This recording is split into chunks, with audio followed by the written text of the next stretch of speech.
परम तपस्वी शौभरी जी एक बार यमुना जल में डुबकी लगाकर तपस्या कर रहे थे, जल को स्तंभित करके। देख लो, ऐसे ऐसे महात्माओं को माया आकर्षित कर लेती है। अपने लोग तो एक डुबकी लगा के 1 मिनट भी नहीं रुक सकते, वो समाधि लगा लेते थे। जल को स्तंभित कर दिया और थल की तरह बैठे समाधिस्थ। महाराज शौभरी जी ने देखा कि एक मत्स्य मछली से क्रीड़ा कर रहा है, मैथुन सुख। उनके हृदय में आया कि ये मैथुन में तो सुख है, तभी तो एक छोटा सा जीव इतना आनंदित हो रहा है, तो मुझे ये सुख चाहिए। अब महान तपस्या के धनी शौभरी जी के मन में विवाह करने की इच्छा जग उठी। सीधे राजा मानधाता के पास गए। महल में 50 राजकुमारियां थी। कहा कि एक भिक्षा में मुझे दो, मैं ब्याह करूंगा। अब बड़ी समस्या, शरीर से गंध आ रही, मछली जैसी, जल में समाधिस्थ, हड्डी हड्डी दिखाई दे रही। कौन राजकुमारी इनको पसंद करेगी? तो राजा ने कहा कि ब्राह्मण आपको जो कन्या पसंद कर ले उसे स्वीकार कर लो। शौभरी जी ने राजा मानधाता का अभिप्राय समझा कि तुम मुझे बूढ़े समझकर, कुरूप समझकर ऐसा बोले हो ना, झुर्रियां पड़ गई, बाल पक गए, सिर कंपायमान है, तो सोच रहे होगे कि शौभरी को कौन वरण करेगा। तो अब मैं ऐसा रूप धारण करूंगा कि तुम्हारी 50 की 50 झगड़ा करके हमसे ब्याह करेंगे। राजा से कहा तुम आदेश दो अपनी राजकुमारियों को कि शौभरी जी महल में पधार रहे हैं, जो पसंद करे वरण कर ले पति के रूप में। अब तो ऐसा सुंदर रूप संकल्प से बना, तपस्वी महापुरुषों के लिए क्या दुर्लभ। देख लो, कामना जागृत हुई तो भजन का प्रयोग कहाँ होने लगा। ऐसा रूप की देवांगनाएं लालायित हो जाएं। शौभरी जी ने अंतःपुर में प्रवेश किया और वहां राजा का दूत पहले ही बोला कि राजकुमारियों, परम तपस्वी शौभरी जी पधार रहे हैं, जो पति रूप में वरण करना चाहे वो वरण कर लें। फिर तो 50 कन्या दौड़ पड़ी शौभरी जी के रूप को देखकर। इतना सुंदर रूप, सबने अपना पति बना लिया। शौभरी जी ने कहा चिंता 50 चलो, 50 के साथ ब्याह करेंगे। अब वो कन्याएं तो बहुत सुखी हो गई, इतने सामर्थ्यशाली महात्मा पति के रूप में प्राप्त हुए हैं। एक दूसरे से कलह करने लगी और एक दूसरे से कहने लगी तुम्हारे योग्य नहीं, मेरे योग्य हैं। ऋग्वेदी शौभरी जी ने कहा 50 के योग्य है, चलो। और अपनी तपस्या के प्रभाव से नई सृष्टि की, महल, उपवन, नगर, सबकी रचना यमुना किनारे की। सौगंधिक पुष्पों के बगीचे, परिपूर्ण कमलों से सरोवर, बगीचों में बहुत सुंदर सुंदर स्थान, महल, बहुमूल्य शैया, आसन, वस्त्र, आभूषण, स्नान, सुस्वादु भोजन, पुष्पमाला, दास दासियां सब प्रकट कर दी तपस्या से। जैसे राजा की बिरुदावली का बखान करते सूत मागध बद्दीजन, वैसे ही पूरा सब वैभव। जब 50 से ब्याह करके चल रहे थे तो मानधाता को लग रहा था कि भोजन की व्यवस्था कैसे होगी। तो कहा कल यमुना किनारे आ जाना। तो सप्त द्वीपवती पृथ्वी के स्वामी मानधाता जी ने जब शौभरी जी के तप का प्रभाव देखा तो आश्चर्यचकित हो गए। उनके पास भी वो भोग सामग्री नहीं थी जो शौभरी जी के पास थी। तपस्या, उनका ये गर्व जाता रहा कि मैं सार्वभौम सम्राट हूँ। शौभरी जी गृहस्थी के सुख में रम गए, अपने निरोग इंद्रियों से विषयों का सेवन किया। पर विषय सेवन से कभी काम तृप्ति थोड़ी होती। जैसे घी की बूंदों से आग तो और लपट बढ़ती है, ऐसे ही उनका असंतोष बढ़ा भोगों का। 50 राजकुमारियां, वैभव, सब सुख। ऋग्वेदाचार्य शौभरी जी एक दिन यमुना जी के तट पर बैठे और विचार किया कि अरे एक क्षण का कुसंग, मछली के एक क्षण के कुसंग से मेरी ये स्थिति हो गई कि मैंने सारी तपस्या खो दी केवल भोगों के लिए। अरे मैं तो बड़ा तपस्वी संयमी था, ये मुझसे चूक कैसे हो गई। ये मेरा अधा पतन तो देखो। मैं दीर्घ काल से अपने ब्रह्म तेज को अक्षुण्ण रख रहा था, परंतु जल के भीतर विहार करती हुई एक मछली के संसर्ग से मेरा ब्रह्म तेज नष्ट हो गया। अतः संगम त्यजेत मिथुन व्रतिनाम मुमुक्षु सर्वात्मना न विसजेत बहिरिंद्रियाणि एकश्चरन् रहस्य चित्त मनन्तई से युंजीत तद्व्रति सुसाधु सुचेत प्रसंगः। मुमुक्षु को चाहिए, साधक को चाहिए, जो भगवत प्राप्ति करना चाहता है, मैथुन धर्म से युक्त किसी भी प्राणी पर दृष्टि न डाले, न उनका संग करे। चाहे पशु पक्षी ही क्यों न मैथुन कर रहे हो, अचानक दृष्टि चली गई, नीचे करो और नाम जप करो, दोबारा उधर मत देखना। दोबारा देखा तो घटना घटेगी जीवन में, उसका संकल्प बनेगा, क्रिया में उतर जाओगे। संगम त्यजेत मिथुन व्रतिनाम मुमुक्षु, जो मुक्त होना चाहता है ऐसे व्रत वाला साधक कभी किसी जीव को मैथुन करते हुए ना देखे। अगर एक बार दृष्टि चली जाए तो तुरंत वहां से हटा के नाम जप में लगावे। सर्वात्मना न विसजेत बहिरेंद्रियाणि, सदैव अपनी इंद्रियों को अंतर्मुख रखे, बहिर्मुख न छोड़ दे, स्वतंत्र रूप से इंद्रियों को बहिर्मुख न होने दे। एकस चरण, अकेला रहे। चित्त मनंत ही से, अपने चित्त को सर्वशक्तिमान भगवान में ही केवल जोड़े। चित्त का चिंतन विषय ना होना चाहिए, परमात्मा होना चाहिए। एकस चरण रहस चित्त मनंती से युंजीत तद व्रतिसु साधुसु चेत प्रसंगा। अगर संग करना पड़े तो भगवत प्रेमी महात्माओं का संग करे, अन्यथा असंग रहे, निरंतर भगवत चिंतन परायण रहे, इंद्रियों को अंतर्मुख रखे, कभी किसी को मैथुन से सहवास से युक्त देखकर आकर्षित न हो जाए। नहीं, सोवरी जी कह रहे हैं कि हमारी दुर्दशा देख लो। विघ्न से बचने के लिए जल को स्तंभित करके भजन कर रहे थे, वही विघ्न पड़ गया। भगवान नाम निरंतर जपो, इंद्रियों को स्वतंत्रता मत दो, कोई बहिर्मुख दृश्य ऐसा मोबाइल में या बाहर मत देखो जो तुम्हें भगवत विमुख कर दे। देखो, मैं पहले एकांत में अकेले तपस्या में संलग्न था, फिर मछली का मैथुन देखा। मोबाइल में गलत दृश्य देखने वाले कैसे संभल सकते हैं? जब मछली की क्रीड़ा देखकर एक महात्मा 50 ब्याह करता है, तो तुम मनुष्य की क्रीड़ा देखोगे सर्च करके, गंदी गंदी बातें देखोगे, इधर उधर की नाटक नौटंकी देखोगे, तुम भजन करोगे? ये बहुत बड़ी कलयुग की कुचाल है मोबाइल। अगर इससे काम ले पावे तो अपने बस जो महापुरुषों के वचन सुन लो, या जो अत्यंत आवश्यक कार्य कर लो, नहीं तो स्विच ऑफ करके रख दो। अगर बार बार उसको देखना और किसका मैसेज और सब, तो फिर वो आकर्षण चित्त में ऐसा बैठेगा कि एकांत में गंदी बातें देखने लगोगे। मतलब अगर मोबाइल से सही प्रयोग ना हुआ तो मोबाइल ही काफी है साधक को भ्रष्ट करने के लिए, नष्ट करने के लिए। इसलिए मैं पहले एकांत में अकेले तपस्या में संलग्न था। मछली की मैथुन क्रीड़ा देखकर 50 विवाह किए, फिर संतान से 5000 हो गई। कहाँ अकेला, कहाँ 5000 के बीच में। विषयों में सत्य बुद्धि होने से माया ने मेरी बुद्धि का हरण कर लिया। अब तो लोक परलोक की इतनी कामनाएं, मैं पार नहीं पा रहा। कहाँ अकेला भगवत चिंतन कर रहे थे, कहाँ 50 पत्नी, फिर 5000 संतान, फिर उनके ब्याह बर, फिर उनकी, कहाँ मैं फंस गया। ऐसा ज्ञान होने पर तत्काल विरक्त हुए और सन्यास पुनः लिया और वन को चले गए। अपने पति को ही सर्वस्व मानने वाली उन पत्नियों ने एकांत वन में भगवत चिंतन करते हुए शरीर छोड़ा। और सौभरी जी ने बड़ी घोर तपस्या की, शरीर को सुखा दिया और परमात्मा में लीन कर दिया। परीक्षित, जैसे ज्वालाएं अग्नि की शांत हो जाती हैं, वैसे ही उनकी 50 पत्नियां सौभरी जी के चरण चिंतन करके उत्तम गति को प्राप्त हुई, भगवद आराधना करके उत्तम गति को प्राप्त हुई। तो सौभरी जी के पावन चरित्र से ये शिक्षा लेनी चाहिए कि किसी भी जीव को मैथुन करते हुए कदापि नहीं देखना चाहिए। एक बार दृष्टि जाए, दोबारा दृष्टि ना जाए, उसका चिंतन न होने पावे। नहीं तो साधक के मन में स्फुरणा, फिर संकल्प और फिर क्रिया। इसलिए स्फुरणा में ही रौंद दो। इतना नाम उच्च कोटि से जपने लोगों की स्फुरणा ही समाप्त हो जाए, संकल्प बनने ही ना पावे। श्री सुखदेव जी महाराज कहते, परीक्षित, मैं वर्णन कर चुका हूँ कि मानधाता के पुत्रों में सबसे श्रेष्ठ अम्बरीश जी थे। उनके दादा युवनाश्व ने उन्हें पुत्र रूप में स्वीकार कर लिया। उनका पुत्र युवनाश्व का हारित मानधाता के वंश में 3 अवान्तर गोत्रों के प्रवर्तक हुए। नागों ने अपनी बहन नर्मदा का विवाह पुरुकुत्स से कर दिया। नागराज वासुकी की आज्ञा से नर्मदा अपने पति को रसातल में ले गई और वहां भगवान की शक्ति से संपन्न होकर पुरुकुत्स ने वध करने योग्य गंधर्वों को मार डाला।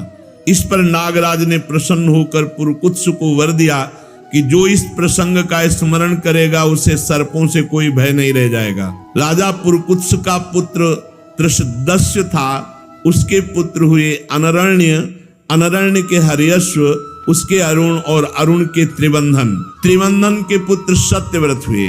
यही सत्यव्रत त्रिशंकु के नाम से विख्यात हुए।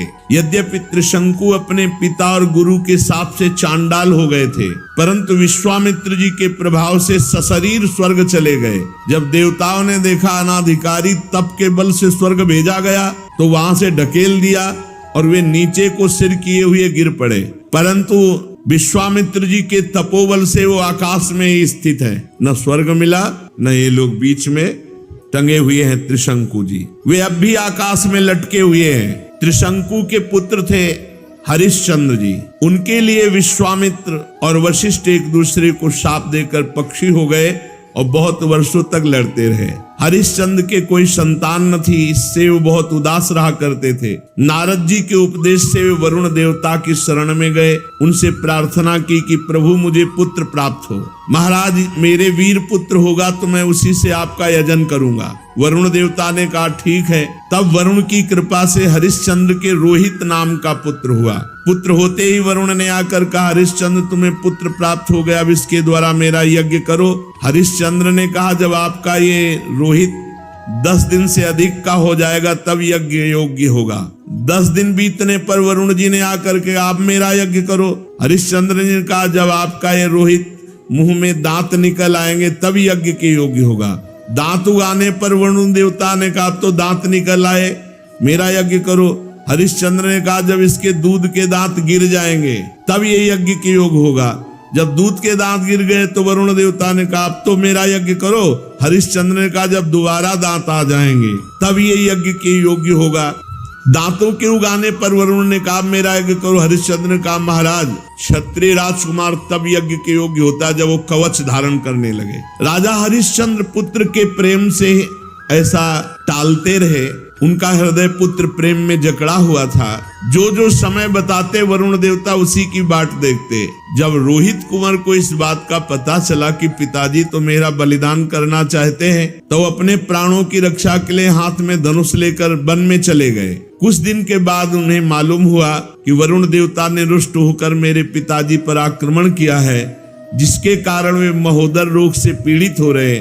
तब रोहित अपने नगर की ओर चल पड़ा, परंतु इंद्र ने आकर उसे रोक दिया। कहा बेटा रोहित, यज्ञ पशु बनकर मरने की अपेक्षा है पवित्र तीर्थ और क्षेत्रों का सेवन करते हुए पृथ्वी में विचरण करना। इंद्र की बात मानकर वो 1 वर्ष तक और वन में ही रहे। इस प्रकार दूसरे, तीसरे, चौथे और 5वें वर्ष जहां जाने का विचार करते तो इंद्र देवता कोई न कोई रूप रख कर आते और उसे रोक देते। 6 वर्ष तक रोहित वन में ही रहे।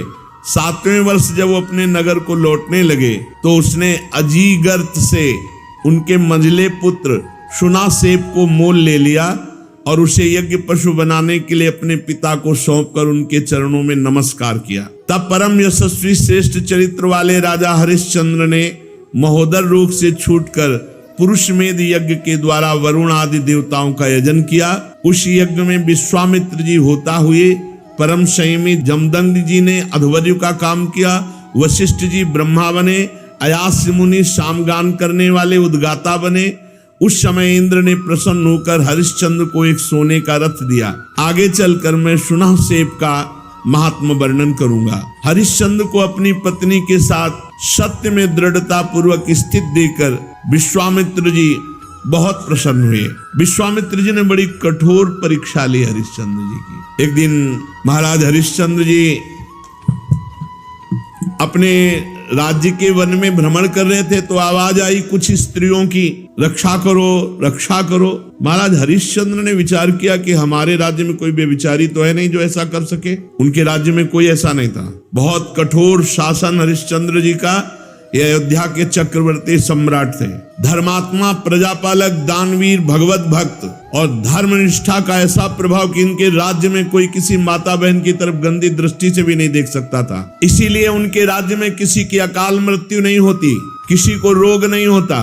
पूर्ववासियों में बड़ी धर्म की रुचि थी। तो जब एक दिन जंगल में शिकार खेलने गए तो वहां कुछ स्त्रियां पुकार रही थी और कह रही थी हमें बचाओ, हमें बचाओ। राजा ने शिकार खेलना छोड़कर उनके समीप गए और कहा डरो मत, हमारे राज्य में ऐसा दुष्ट बुद्धि वाला तो कोई है ही नहीं जो इस अन्याय करके किसी स्त्री को ऐसे, डरो मत। तो शांत हो गई।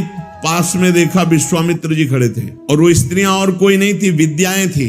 जो अपने तपोबल से समस्त विद्याओं को अधीन विश्वामित्र जी कर रहे थे। मूर्तिमती विद्या स्त्री होकर क्रंदन कर रही थी और विश्वामित्र जी उन्हें अधीन कर रहे थे। जब उन्होंने कहा ऐसा कोई दुष्ट बुद्धि वाला हमारे राज्य में है ही नहीं, कौन है जो तुम्हें सता रहा है, तो विश्वामित्र जी ने कहा सता तो हम रहे तो दुष्ट बुद्धि के हम हुए। और भारी क्रोध आ गया। जो ही क्रोध आया सो तप में क्रोध आना हानि का विषय, विद्याएं सब अंतर ध्यान हो गई। विश्वामित्र जी ने कहा इतना तप करने के बाद मैंने अपने क्रोध को संभाला था और विद्याओं को अधीन किया, तुमने मुक्त करा दिया, तुम बड़े दयालु हो।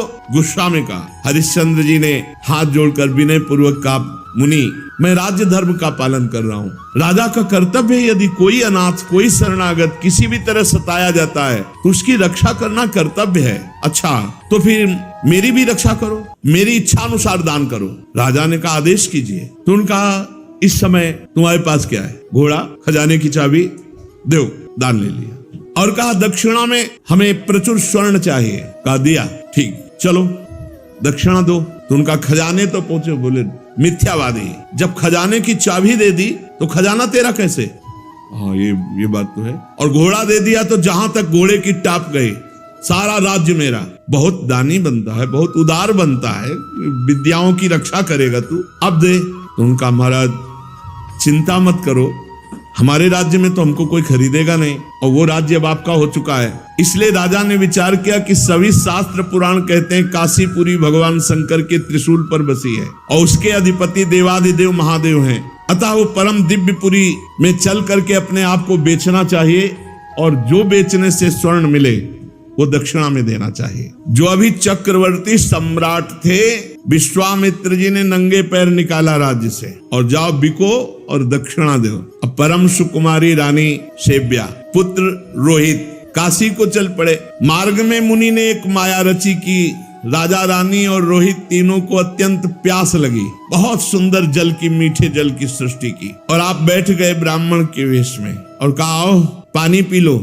बहुत आग्रह किया। राजा ने कहा मैंने मुनि को दान दिया है, दान की पूर्णता दक्षिणा से होती, जब तक दक्षिणा नहीं दे लूंगा पानी नहीं पीऊंगा। ऐसा कह के राजा आगे बढ़ गए। ब्राह्मण ने रानी और रोहित कुंवर से भी कहा कि जल पी लो। उन्होंने कहा नहीं, हम धर्मात्मा राजा की संतान हैं, हम उनकी पत्नी हैं, जब तक राजा अपनी दक्षिणा नहीं दे देते तब तक हम पानी नहीं पिएंगे। ब्राह्मण ने कहा झूठ, राजा तो जल पी गए, तुम लोग क्यों जल नहीं पियोगे? तो उन्होंने कहा कि वो परम स्वतंत्र हैं, वो पी सकते हैं, लेकिन जब तक वो मुझे आदेश नहीं करेंगे मैं नहीं पीऊंगा। और झूठ बोला था कि वो पी गए। विश्वामित्र जी ने परीक्षा ली थी, बड़े प्रसन्न हुए और कहा जाओ जिस कार्य के लिए जा रहे हो। 1 महीने की अवधि मांगी थी, 1 दिन शेष रह गया।